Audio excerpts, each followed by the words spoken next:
आज का हमारा टॉपिक जो है ग्रुप थ्योरी के लिए वो है कैलकुलेशन ऑफ वाइब्रेशनल मोड्स।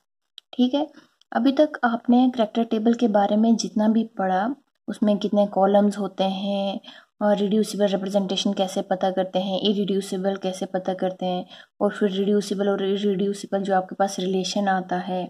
तो उसके बाद आपके पास आया कि आपका जो थर्ड कॉलम है रोटेशनल और ट्रांसलेशनल ट्रांजिशन के बारे में जो आपको इन्फॉर्मेशन है देता है, और इतना पढ़ा आपने। तो देखिए, आपने जब रिलेशन किया रिड्यूसिबल और इरिड्यूसिबल के कैलकुलेशन आपने जब करी तो आपके पास क्या आया?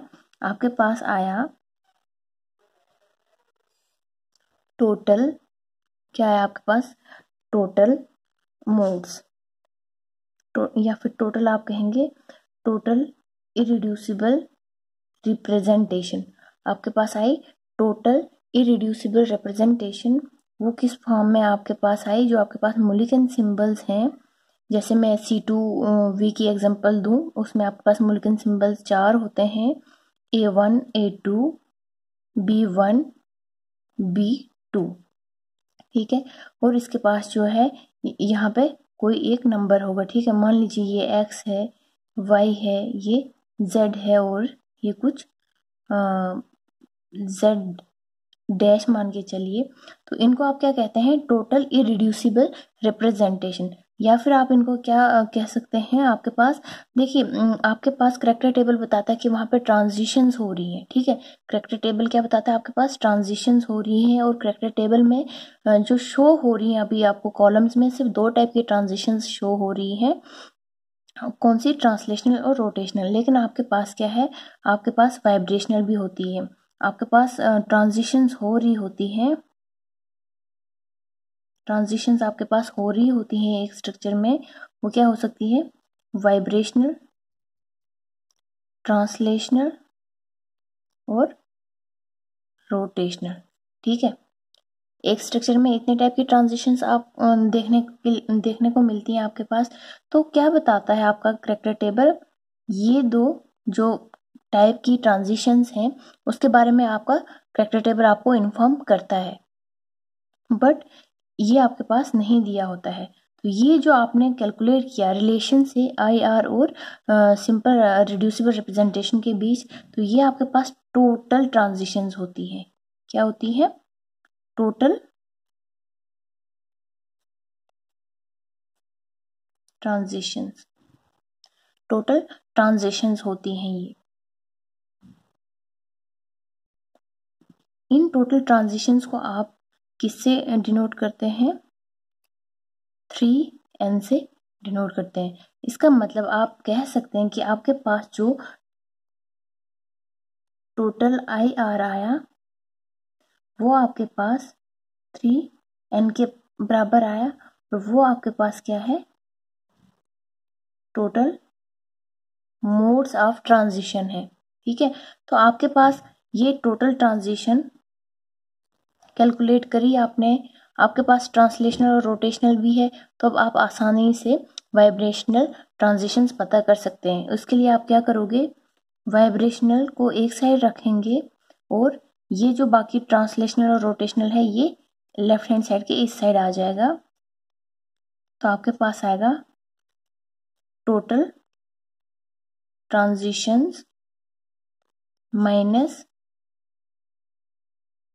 Rotational plus translational. ठीक है,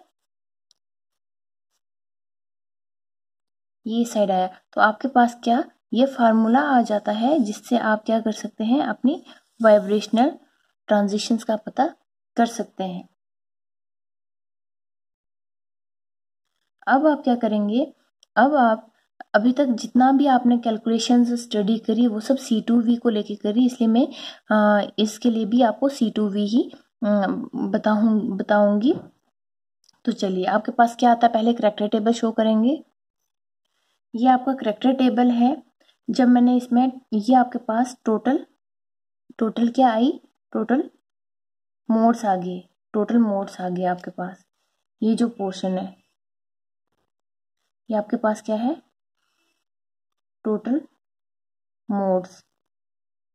तो आप क्या लिखेंगे, आपके पास आएंगे 3a1 plus simple a1 plus 3b1 plus 2b2, ये आपके पास टोटल मोड आ गया। ठीक है, तो अब आपको क्या करना है, वाइब्रेशनल का जब आप फार्मूला लगाएंगे और टोटल मोड की जगह पे आप ये पुट करेंगे, माइनस आप पुट करेंगे आपके पास रोटेशन कौन कौन सा शो कर रहा है। आपके पास B1A2 रोटेशन शो कर रहा है, आपके पास B1 और B2 भी रोटेशन शो कर रहा है। ठीक है, तो आप क्या करेंगे, रोटेशन प्लस ट्रांजिशन करना है, तो रोटेशन के लिए आप लिखेंगे A2 plus B1 plus B2, ये आपके पास क्या आया, रोटेशन का आया, प्लस फिर ट्रांसलेशनल का करेंगे आप A1 plus B1 plus B2।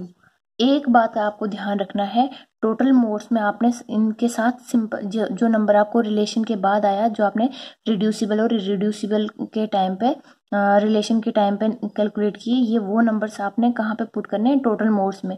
लेकिन जब आप रोटेशनल और ट्रांसलेशनल की बात करेंगे उस टाइम पे आपने सिर्फ मूल्यांकन नंबर्स राइट करने हैं, साथ में उनके ये नंबर्स राइट नहीं करने हैं। ठीक है, इतना आपने किया तो आप उसके बाद आगे पूरा कैलकुलेट करेंगे। देखिए यहाँ पे आपके पास वाइब्रेशन का फार्मूला जो अभी तक आपने फिजिकल केमिस्ट्री में पढ़ा होगा, आपके पास एक फार्मूला होता है 3n-5, दूसरा होता है 3n-6।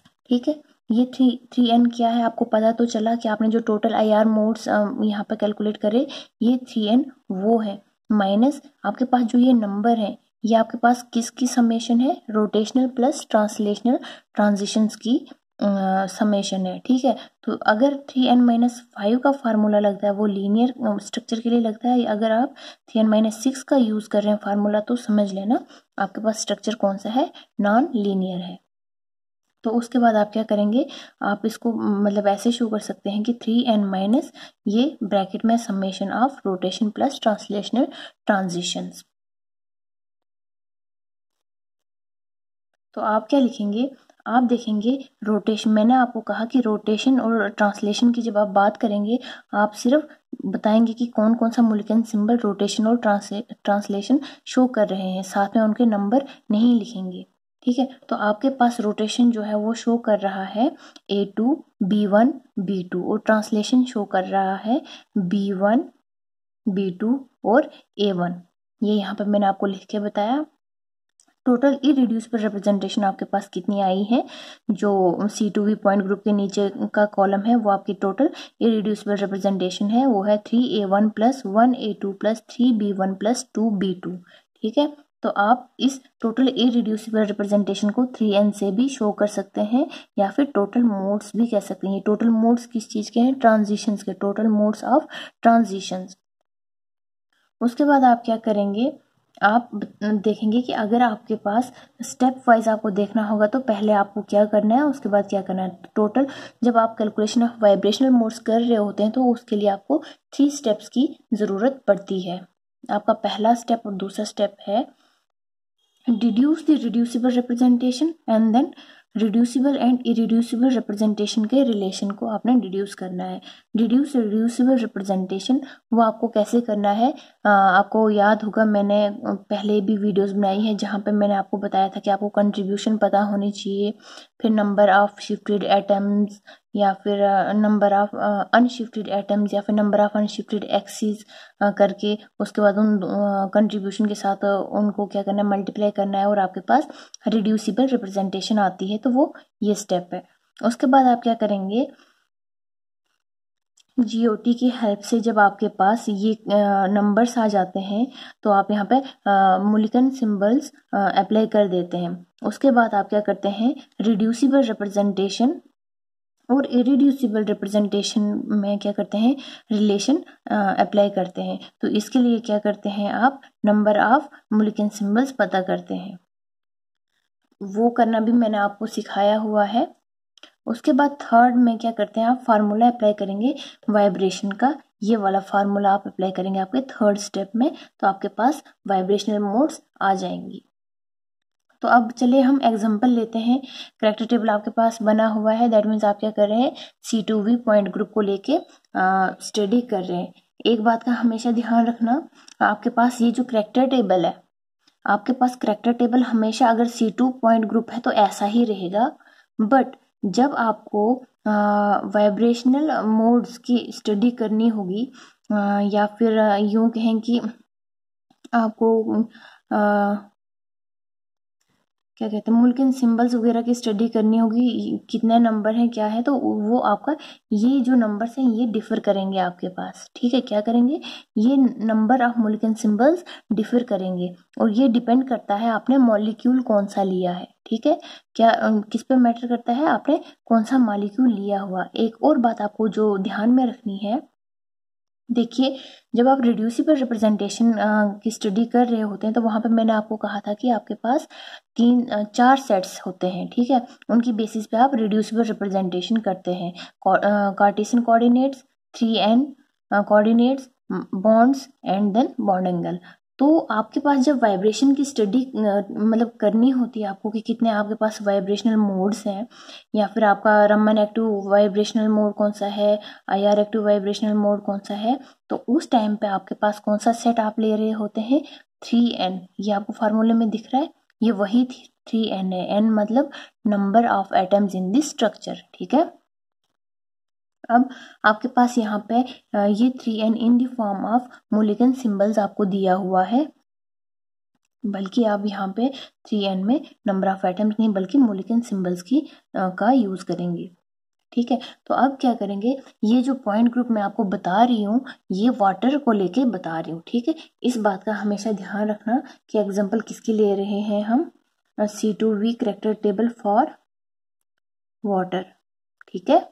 बिकॉज अगर मैं C2V पॉइंट ग्रुप तो आपको बता दूं, बहुत से कंपाउंड्स है जो आपके पास C2V पॉइंट ग्रुप देते हैं जिनके पास number of atoms greater than 3 हो, 4, 5, 6 हो सकते हैं, ठीक है, उससे ज़्यादा भी हो सकते हैं। इसलिए आप ये नहीं समझना कि अगर आपने करैक्टर टेबल जो है आपके पास C2, C3, C6 वगैरह जो है आपके पास, या D3 जो है आपके पास, या D6 जो है आपके पास, ये 3-4 टाइप के करैक्टर टेबल आपको याद होने चाहिए, याद करने चाहिए, बिकॉज इतना टाइम नहीं होता कि आप कैलकुलेट कर सको। उसके बाद सिर्फ ये नंबर्स आपको निकालने पड़ेंगे और ये फिर ज़्यादा टाइम नहीं लेगा। तो एग्जांपल मैंने ली C2V करैक्टर टेबल की वाटर को लेके, तो देखिए इसमें क्या है, वाटर को लेके अब आपको देखना है कि ट्रांसलेशनल ट्रांजिशन कौन कौन सा कर रहा है, जो मैंने यहाँ पे शो किया हुआ है ऑलरेडी, यहाँ पे भी वही लिखा, रोटेशन भी यहाँ पे बताया हुआ है, तो रोटेशन में A2, B1, B2 लिखा हुआ है, ठीक है। उसके बाद क्या करेंगे, मैंने आपको कहा जब आप वाइब्रेशनल मोड्स निकाल रहे होते हैं तो आपको क्या करना है, 3n में से रोटेशन प्लस ट्रांसलेशन को माइनस कर देना है। तो आप क्या करेंगे, सबसे पहले ये ब्रैकेट वाला पोर्शन यहाँ पे कैलकुलेट करके रख लीजिए।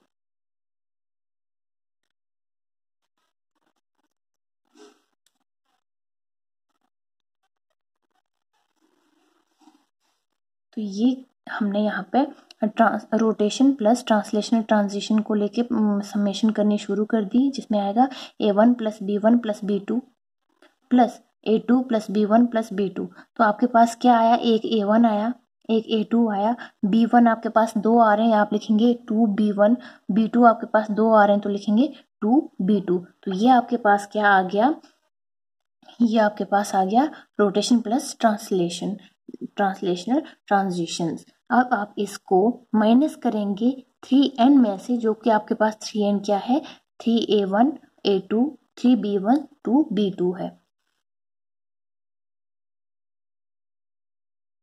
तो वही किया आपने यहाँ पे, वाइब्रेशनल मोड इक्वल टू, मैंने फार्मूला नहीं लिखा, डायरेक्टली मैंने वैल्यूज पुट कर दी हैं, फार्मूलाज ऊपर लिखा हुआ है, तो ये मैंने क्या डाल दिया, 3n की जगह पे 3A1, A2 plus 3B1 plus 2B2 apply कर दिया। उसके बाद उसमें से माइनस किया मैंने ये वाली वैल्यू मैंने माइनस कर दी यहाँ पर डाल के, A1 plus A2 plus 2B1 2B2। देखिए अब क्या आपको करना है, आपके पास 3A1 में से एक A1 रिमूव किया आपने तो 2A1 बचा आपके पास। उसके बाद आपके पास A2 है और एक यहाँ पे भी A2 है, लेकिन आप माइनस कर रहे हैं, प्लस माइनस माइनस कर रहे हैं, तो ये और ये क्या हो जाएगा, कैंसिल हो जाएगा। उसके बाद आपके पास क्या बचता है, 3B1 में से 2B1 जब आप सब्ट्रैक्ट करेंगे तो आपके पास B1 बचेगा। फिर 2B2 प्लस माइनस माइनस हो जाएगा, 2B2 कैंसिल हो जाएगा। ठीक है, तो इस माइनस का ध्यान रखना आप। इसको मैं पेंसिल से शो करती हूँ यहाँ पे कि आप माइनस कर रहे हो। ठीक है,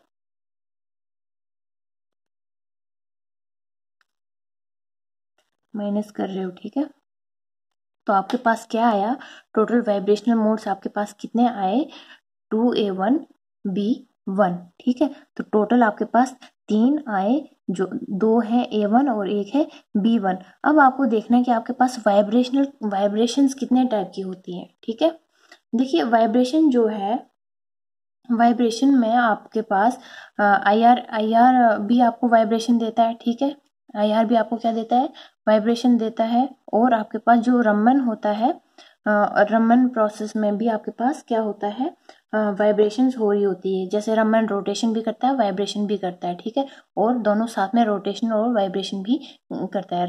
रमन का जो स्पेक्ट्रोस्कोपी है वो आपको वाइब्रेशनल के साथ भी डील करती है।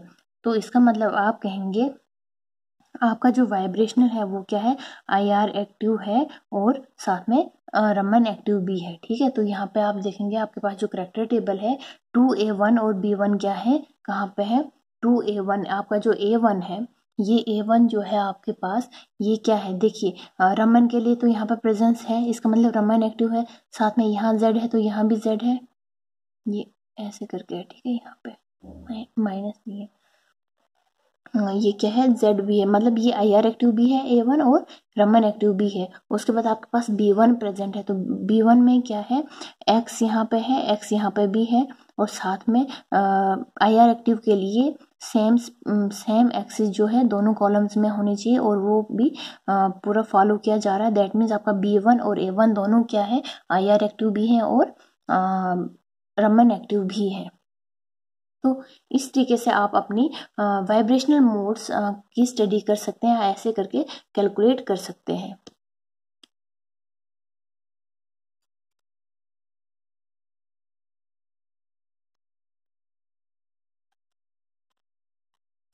देखिए नेक्स्ट मैं अभी आपको बताती हूँ एक एग्जांपल, जहाँ पे आपको क्वेश्चन दिया होगा, करेक्टर टेबल दिया हुआ होगा, लेकिन नंबर ऑफ मोलिक्यूल सिंबल्स नहीं दिए हुए होंगे।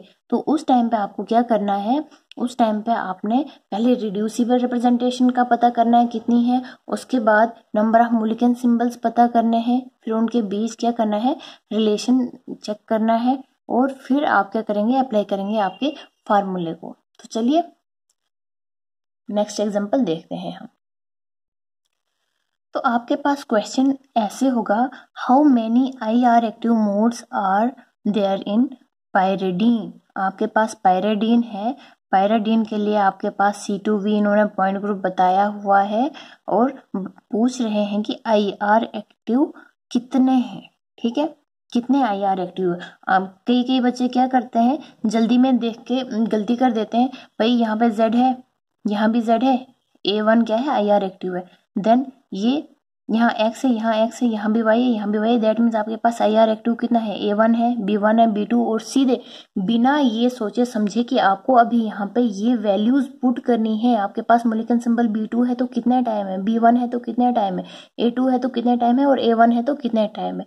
वो कैलकुलेट करने से पहले खुशी में बच्चा इतना वो पता नहीं चलता उसको, और वो क्या करता है, आते आते अपने क्वेश्चन को गलत करके आ जाता है। और मोस्टली ये जो क्वेश्चन हैं 4 नंबर के मतलब सेक्शन C में आता है आपका, अगर नेट के एग्जाम की बात करें तो 4 नंबर का क्वेश्चन आता है मोस्टली इस टाइप का।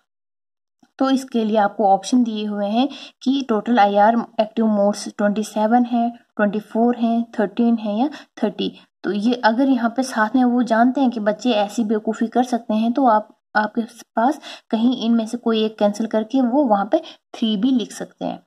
तो देखिए इसके लिए आपको सबसे पहले पायरिडीन का स्ट्रक्चर पता होना चाहिए, कैसा दिखता है, उसके अंदर C2V अप्लाई करना आना चाहिए। ठीक है, तो अब आप क्या करेंगे, पायरिडीन का स्ट्रक्चर बनाएंगे, उस पर देखेंगे आपके पास पॉइंट ग्रुप C2V कैसे आ रहा है, उसके बाद आप उस पर रिड्यूसिबल रिप्रेजेंटेशन कैसे निकालते हैं वो देखेंगे, एंड देन रिलेशन वगैरह। ठीक है, चलिए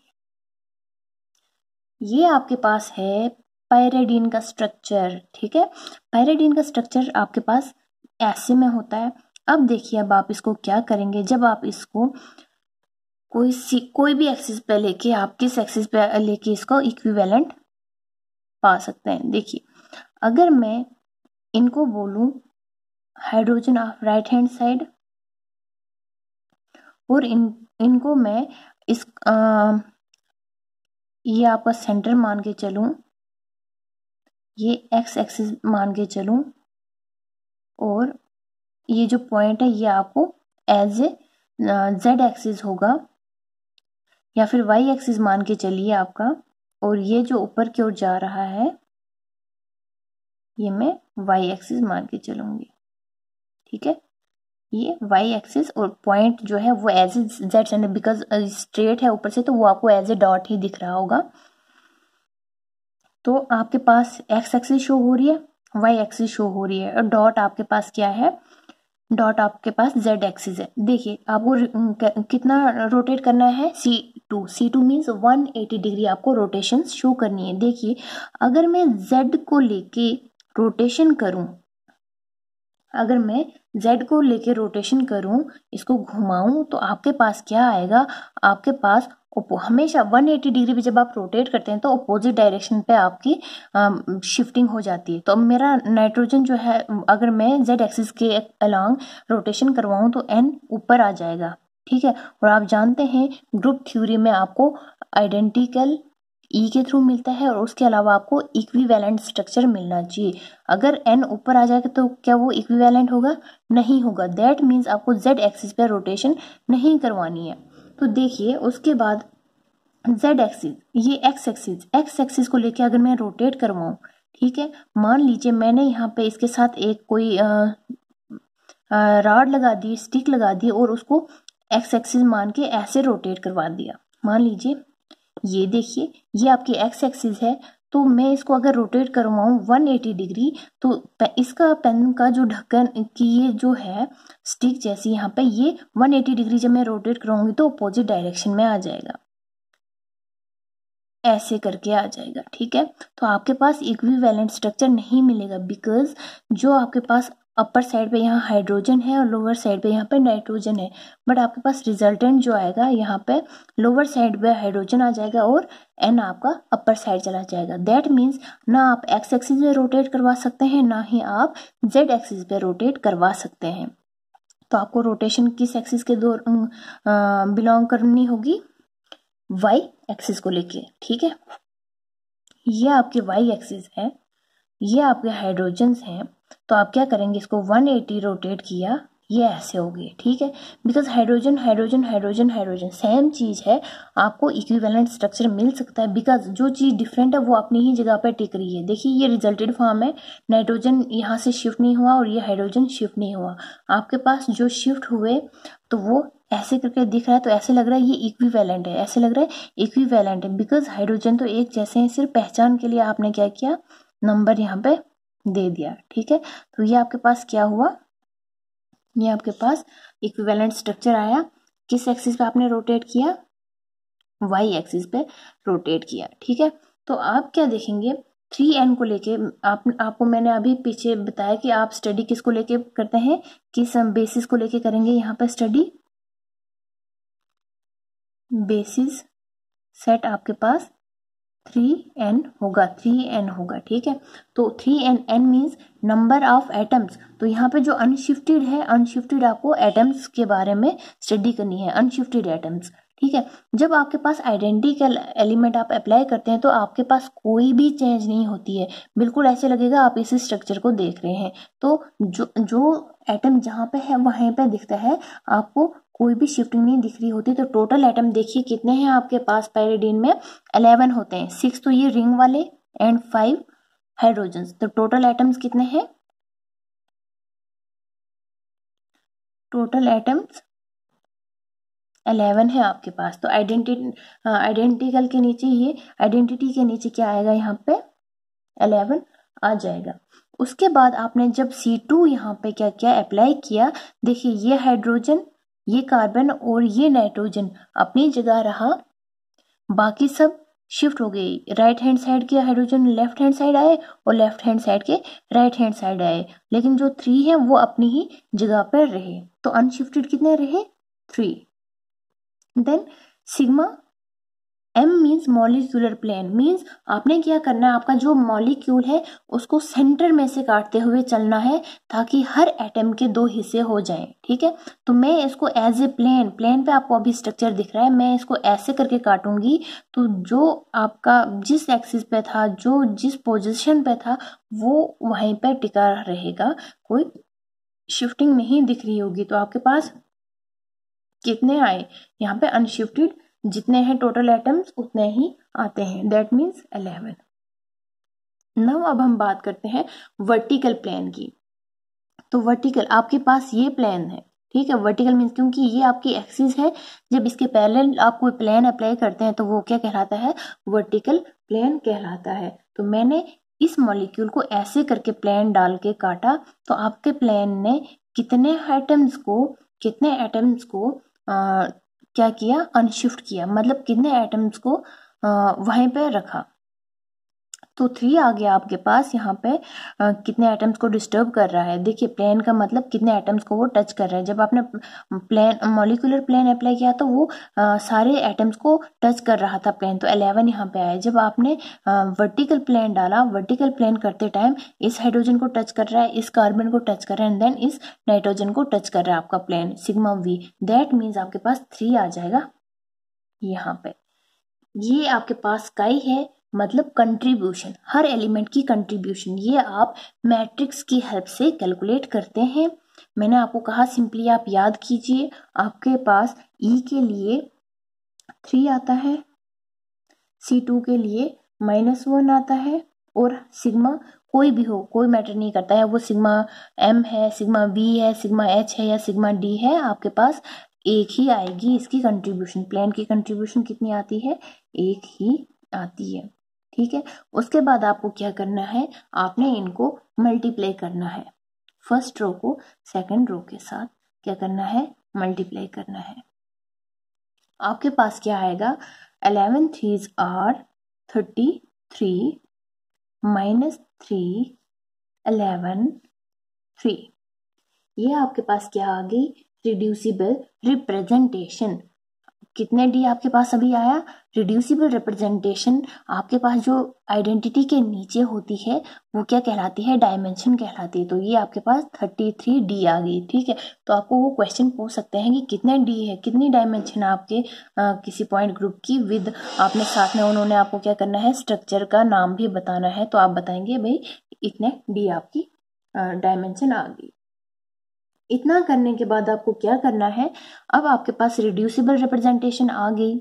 ये आपके पास देखिए क्या है, ये जो आपकी रोज होती हैं, ये आपकी क्या होती है, हर एक रो इरिड्यूसिबल रिप्रेजेंटेशन कहलाती है।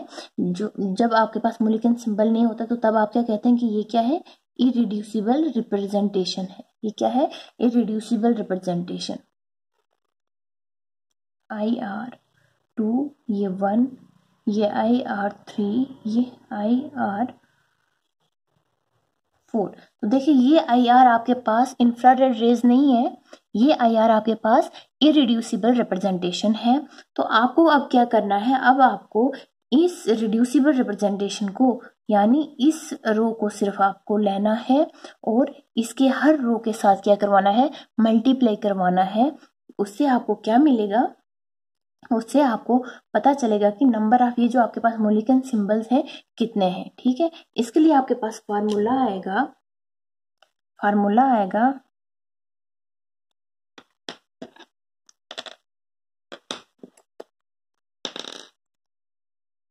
N for number of molecule symbol equal to 1 by order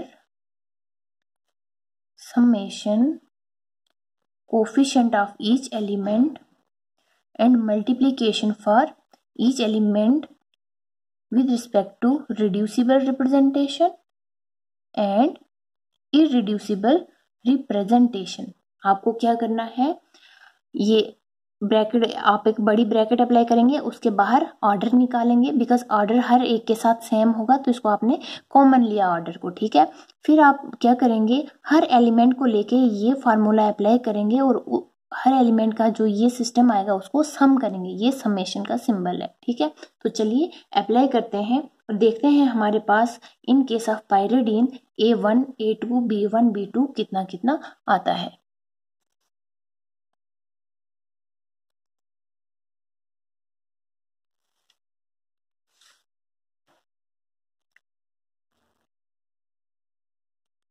तो आप करेंगे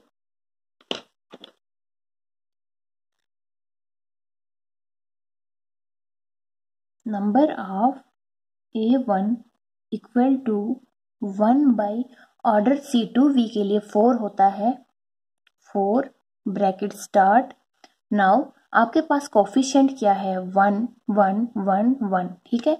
मैं बार बार आपको 1 नहीं बताऊंगी, उससे क्या होगा, स्पेस ज़्यादा हो जाएगी और एक पेपर पे आपका पूरा क्वेश्चन सॉल्व नहीं होगा, क्योंकि अगर एक पेपर पे आपका सारा क्वेश्चन सॉल्व होता तो आसानी से आप एक ही पे सबको रिलेट कर सकते हो। आपको यहाँ पे करेक्टर टेबल भी दिख रहा होगा, स्ट्रक्चर भी दिख रहा होगा और ऑप्शंस भी दिख रहे होंगे, ठीक है।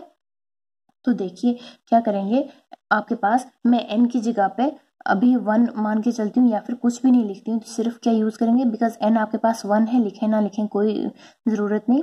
अब आप क्या करेंगे, r को और ir को हर एलिमेंट के लिए मल्टीप्लाई करेंगे। देखिए तो आपके पास r कितना है, r आपके पास यहाँ है 33। A1 की बात चल रही है तो मेरे पास यहाँ पे e के लिए क्या है, 1 है। तो आप क्या करेंगे, 33 मल्टीप्लाइड बाय 1 प्लस C2 में आपके पास R -3 है, -3 multiplied by 1 plus sigma m में आपके पास R 11 है, मल्टीप्लाइड बाय 1 प्लस फिर आपके पास सिग्मा v के पास क्या है, 3 मल्टीप्लाइड बाय 1। आपके पास आएगा 1/4 33, 3 1 3 प्लस माइनस -3 प्लस 11 प्लस 3 1/4। ये 3 इस 3 को कैंसिल करेगा, आपके पास आएगा 33 plus 11 equal to 44/4। You will get number of Mulliken symbol A1 equal to 11. How much? 11.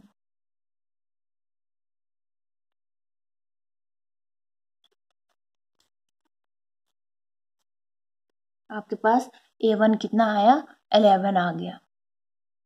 Now अब टर्न है आपके पास A2 की। Number of A2 equal to formula 1/4 order का R आपके पास 33 है, मल्टीप्लाइड बाई A2 का E का 1 है, plus -3 multiplied by 1 of C2 for A2 plus 11 multiplied by -1 for sigma m of A2 plus 3 multiplied by -1. Okay.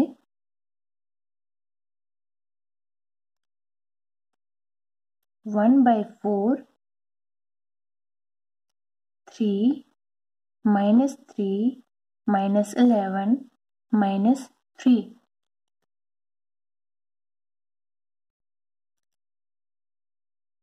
(1/4) 30 -3 30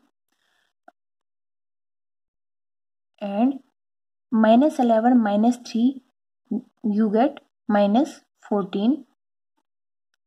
1/4 13 minus 14 you have 16. Then 16, this 4 will cancel this 16 by and you will get 4. You means a number of A2 are equal to 4 A2. Then number of number of b1 1 by 4 33 multiplied by 1 plus minus 3 multiplied by minus 1 plus 11 multiplied by 1 plus 3 multiplied by minus 1.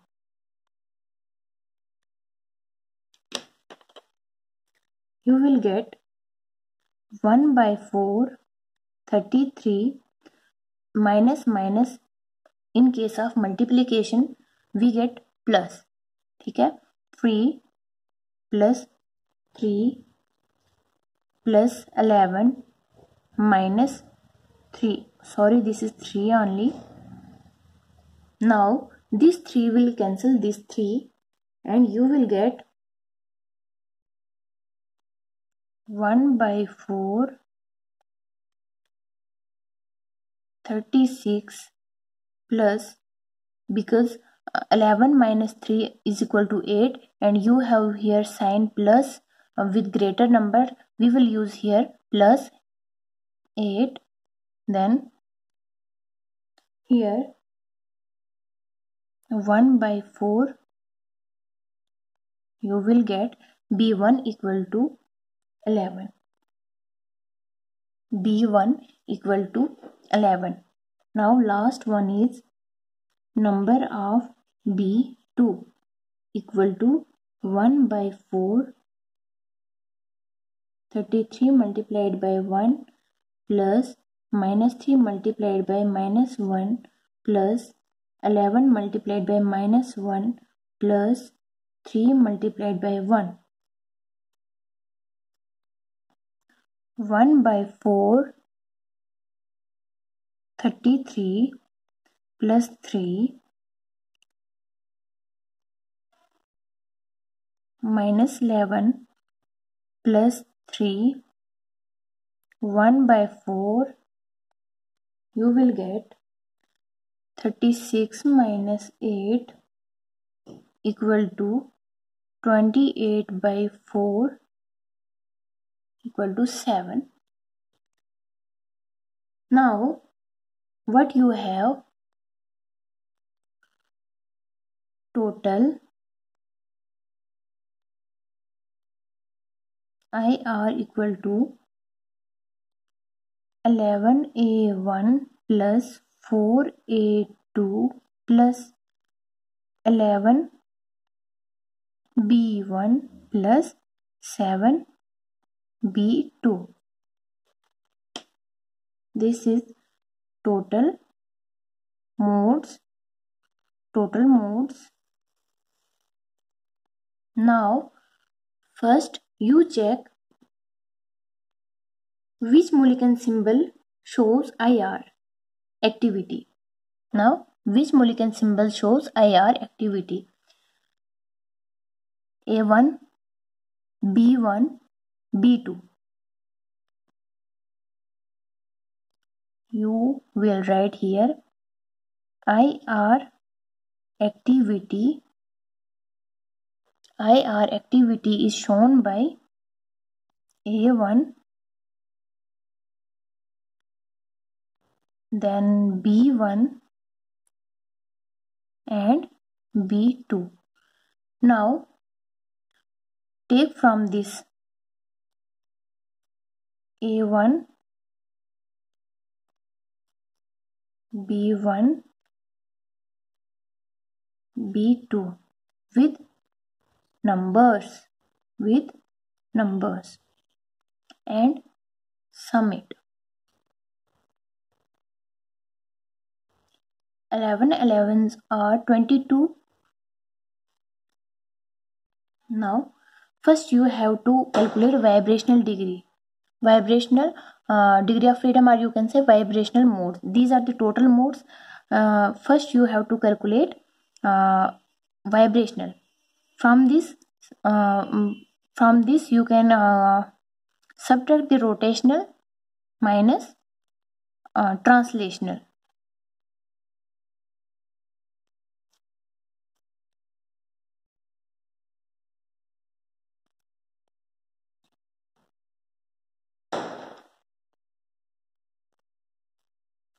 rotational transition is shown by A2 plus B1 plus B2, and translational is shown by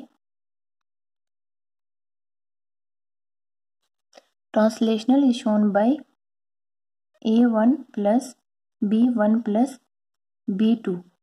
Then total rotational plus translational, you get A1 plus A2 plus 2B1 plus 2B2.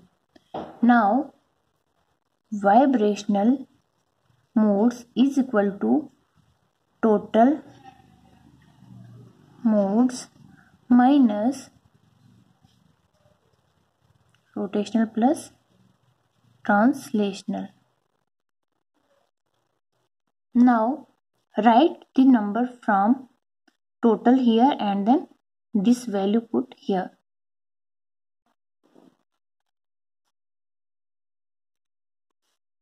(11A1 plus 4A2 plus 11B1 plus 7B2). Subtract. Now this value you have to put A1 plus A2 plus 2B1 plus 2B2. You will get here 11A minus 1A equal to 10A1 plus 4A2 minus 1A2 3A2 plus 11B1 minus 2B2 9B1 plus 7 minus 2 5B2. These are the vibrational. Now subtract from this showing IR active. Which one is showing IR active? A1, B1 and B2.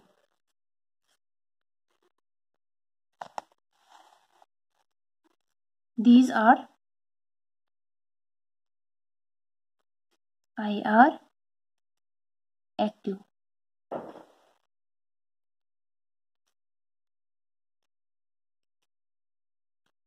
Therefore